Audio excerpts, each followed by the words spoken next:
Hello guys, welcome back to our channel. Episode ആരംഭിക്കുമ്പോൾ കാണിക്കുന്നത് നെല്ലിശ്ശേരിയാണ്. നന്ദൻ അർച്ചനയോട് ചോദിക്കുകയാണ്, അല്ല അർച്ചനയ്ക്ക് എങ്ങനെ എൻ്റെ ബർത്ത്ഡേക്ക് ഓർമ്മയുണ്ടായിരുന്നു? അത് പിന്നെ നന്ദേട്ടാ, ഞാനൊരു പഴയ ആൽബം കണ്ടിരുന്നു. അപ്പോൾ അതിൽ ഡേറ്റ് ഉണ്ടായിരുന്നു, ഞാനത് ഓർത്തു വെച്ചതാ. ഇത് കേൾക്കുന്ന നന്ദൻ ചോദിക്കുകയാണ്, അല്ല അർച്ചന എന്തുദ്ദേശത്തോടെയാ അവന്തികയ്ക്ക് ഈ ഡേറ്റ് അറിയാമോ എന്ന് ചോദിച്ചത്? അവളുടെ ഡേറ്റ് ഓഫ് ബർത്ത് അറിയണമെങ്കിൽ പോലും അവൾക്ക് ആധാർ എടുത്ത് നോക്കേണ്ടി വരും. ഇത് കേൾക്കുന്ന എല്ലാവരും ചിരിക്കുകയാണ്. എനിക്ക് ഓർമ്മയുണ്ടായിരുന്നു, മറന്നുപോയതാണെന്ന് അവന്തിക പറയുമ്പോൾ നന്ദൻ പറയുകയാണ്, എന്നാൽ ഞാൻ നിന്നോട് ഒരു കാര്യം ചോദിക്കാം. ഒരു പെൺകുട്ടി അവളുടെ വിവാഹ ദിവസം മറന്നു പോകാറില്ല. നമ്മുടെ വിവാഹം നടന്ന ഡേറ്റ് ഒന്ന് പറഞ്ഞേ. ഇത് കേൾക്കുന്ന അവന്തിക പരിഭ്രമത്തോടെ ചുറ്റും നോക്കുമ്പോൾ നന്ദൻ പറയുകയാണ്, ഇതാ ഞാൻ പറഞ്ഞത്, നിനക്കൊന്നും അറിയില്ലെന്ന്. ഇത് കേൾക്കുന്ന അവന്തിക ദേഷ്യത്തോടെ അവിടുന്ന് പോകുമ്പോൾ അവന്തികയുടെ പിന്നാലെ തന്നെ അനഘയും പോകുന്നു. എന്തിനാടാ നന്ദ നീ വെറുതെ അവളെ ദേഷ്യം പിടിപ്പിക്കുന്നതെന്ന് സേതു ചോദിക്കുമ്പോൾ, ഒന്ന് ചുമ്മാതിരിക്കച്ചാ, ഇതൊക്കെ ഒരു കളിയല്ലേ എന്ന് നന്ദൻ പറയുന്നു. പിന്നീട് കാണിക്കുന്നത് പുറത്ത് ദേഷ്യത്തോടെ നിൽക്കുന്ന അവന്തികയാണ്. അതേസമയം അനഘ അങ്ങോട്ടേക്ക് ചെന്ന് പറയുകയാണ്, അർച്ചനയുടെയും നന്ദേട്ടൻ്റെയും മുമ്പിൽ ചേച്ചിക്ക് ഒരു അപഹാസ്യയെ പോലെ നിൽക്കേണ്ടി വരുന്നു. അവര് ഓരോ നിമിഷം കൂടുന്തോറും ചേച്ചിയെ അപമാനിച്ചു കൊണ്ടേയിരിക്കുകയാ. നമുക്കൊന്നും ചെയ്യാനേ സാധിക്കുന്നില്ലല്ലോ. ഇതിൻ്റെ കൂടെ ദേ മറ്റന്നാൾ ആ മാഷും കമലയും കൂടി വരുന്നുണ്ട്.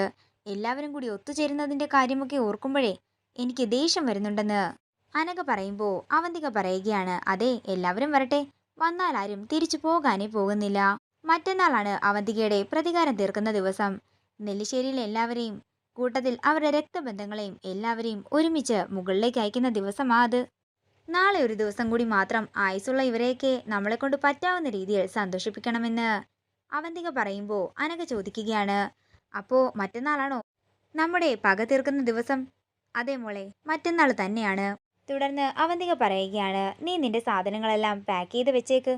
അതെന്തിനാ ചേച്ചി, ഞാൻ എങ്ങോട്ടേക്കാ പോകുന്നതെന്ന് അനഘ ചോദിക്കുമ്പോൾ അവന്തിക പറയുകയാണ്, നീ മാത്രമല്ല ഞാനുമുണ്ട്. ഇവിടെ എല്ലാവരും മരിച്ചു കിടക്കുന്നത് കാണണം, ആ ആവണി വരെ. എന്നിട്ട് എല്ലാവരെയും നോക്കി എനിക്കൊന്ന് ആർത്ത് ചിരിക്കണം. അതിനുശേഷം ഇവിടുത്തെ സ്വത്തുക്കളെല്ലാം കൈക്കലാക്കി നമ്മൾ മറ്റൊരു രാജ്യത്തേക്ക് പോകും. പിന്നെ നമ്മൾ ജീവിക്കാൻ പോകുന്നത് മറ്റൊരു നാട്ടിലായിരിക്കും, സന്തോഷത്തോടെ. നീ ഒരു കാര്യമോർത്തും ടെൻഷനാകേണ്ട, എല്ലാം ചേച്ചി ചെയ്തോളാം. അത്രയും പറഞ്ഞ് അവന്തിക പോകുമ്പോൾ ടെൻഷനോടെ നിൽക്കുകയാണ് അനഘ. നേരം രാത്രിയാകുന്നു. പിന്നീട് കാണിക്കുന്നത് നന്ദന്റെ ബർത്ത്ഡേ ഒക്കെ എങ്ങനെ നടത്തണമെന്ന് ആലോചിക്കുന്ന സന്ദീപിനെയും അർച്ചനയും ആതിരയും സ്നേഹയും ഒക്കെയാണ്. തുടർന്ന് ഓരോരുത്തർ ഡാൻസ് ചെയ്യണമെന്നും പാട്ട് പാടണമെന്നും ഒക്കെ തന്നെ സന്ദീപ് പറയുന്നു. നേരം പുലർച്ചെയാകുന്നു. പിന്നീട് കാണിക്കുന്നത് അവന്തികയാണ്. അവന്തിക അജയനെ വിളിച്ച് പറയുകയാണ്, നാളെ എൻ്റെ ഭർത്താവിൻ്റെ ബർത്ത്ഡേ ആണ്. നീ തന്നെ വേണം ഇങ്ങോട്ടേക്ക് ഒരു കേക്ക് കൊണ്ടുവരാൻ. ഞാനെന്തിനാ മേഡം, ഒരു ബേക്കറി വിളിച്ച് പറഞ്ഞാൽ പോരെ, അവർ കൊണ്ടുവരില്ലേ എന്ന് അജയൻ ചോദിക്കുമ്പോൾ അവന്തിക പറയുകയാണ്, നീ ഞാൻ പറയുന്നത് അങ്ങോട്ടേക്ക് കേട്ടാൽ മതി. ഞാൻ തരുന്ന പൗഡർ കൂടി മിക്സ് ചെയ്തിട്ട് വേണം നീ കേക്ക് ഇങ്ങോട്ടേക്ക് കൊണ്ടുവരാൻ. നാളെ നെല്ലിശ്ശേരിയിൽ എല്ലാത്തിനെയും ഞാൻ തീർക്കാൻ പോകുന്ന ദിവസമാ. തുടർന്ന് അജയൻ പറയുകയാണ്, മേഡം അന്ന് ഫോട്ടോ തന്നില്ലേ, അയാളെ ഞാനിപ്പോഴും അന്വേഷിക്കുന്നുണ്ട് കേട്ടോ.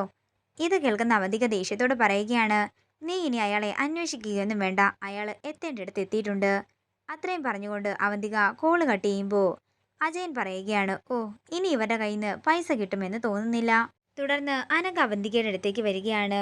എന്താ ചേച്ചി, ചേച്ചിയുടെ പ്ലാൻ എന്താണെന്ന് ചേച്ചി ഇതുവരെ പറഞ്ഞില്ലല്ലോ. ഇത് കേൾക്കുന്ന അവന്തിക പറയുകയാണ്, നാളത്തെ കേക്കില് വിഷം ചേർക്കാൻ പോകുന്നു.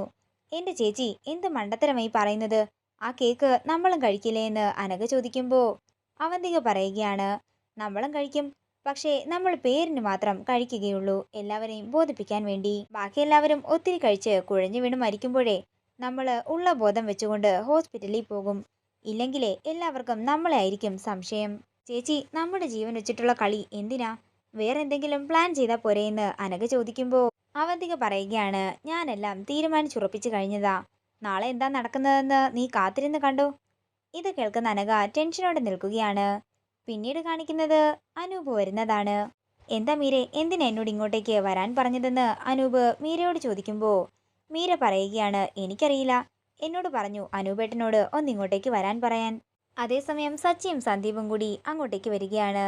എന്നോട് എന്തിനാ വരാൻ പറഞ്ഞതെന്ന് അനൂപ് ചോദിക്കുമ്പോൾ സച്ചി പറയുകയാണ്, സന്ദീപേ നീ ചെന്ന് നന്ദേട്ടനെയും അച്ഛനെയും വിളിച്ചിട്ട് വാ, അവർ പറയും അനൂപേട്ടനോട് കാര്യമെന്താണെന്ന്. അതേസമയം നന്ദനും സേതുവും കൂടി അങ്ങോട്ടേക്ക് വരികയാണ്. തുടർന്ന് നന്ദൻ അനൂപിനെ പരിചയപ്പെടുന്നു. അതിനുശേഷം നന്ദൻ പറയുകയാണ്, മീര പറഞ്ഞു അനൂപിൻ്റെ ജോലി പോയതും അനൂപ് ഇപ്പോൾ ജോലി അന്വേഷിച്ച് നടക്കുകയാണെന്നും ഞങ്ങൾ തുടങ്ങാൻ പോകുന്ന പുതിയ ഗാർമെൻറ്റ്സിലേക്ക് അക്കൗണ്ട് സെക്ഷനിൽ ആളെ വേണം. അതിന് അനൂപിന് അപ്പോയിൻമെൻറ്റ് ലെറ്റർ തരാൻ വേണ്ടിയാണ് ഞങ്ങൾ വിളിപ്പിച്ചത്. ഇത് കേൾക്കുന്ന അനൂപ് പറയുകയാണ്, നിങ്ങൾക്ക് എന്നോടൊന്നും തോന്നരുത്, പക്ഷേ എനിക്ക് ജോലി വേണ്ട. എൻ്റെ സഹോദരിമാർ ഇവിടെ ഉള്ളത് കൊണ്ടാണ് നിങ്ങൾക്ക് എൻ്റെ കാര്യം ഓർമ്മയിൽ വന്നത്. പക്ഷേ എനിക്ക് ജോലി ചെയ്യാൻ താല്പര്യമില്ല. എനിക്ക് മറ്റൊരു സ്ഥലത്ത് ജോലി കിട്ടിയെന്ന് അനൂപ് പറയുകയാണ്. ഇത് കേട്ട് വിഷമത്തോടെ നിൽക്കുകയാണ് മീര. ഇതോടുകൂടി ഇന്നത്തെ എപ്പിസോഡ് ഇവിടെ തീരുകയാണ്. വീഡിയോ ഇഷ്ടമായെങ്കിൽ മറക്കാതെ ലൈക്ക് ചെയ്യുക, ഷെയർ ചെയ്യുക, കമൻറ്റ് ചെയ്യുക. കൂടുതൽ സീരിയൽ അപ്ഡേറ്റ്സിനായി മറക്കാതെ സബ്സ്ക്രൈബ് ചെയ്യുക നയൻസ് ക്രിയേഷൻസ്.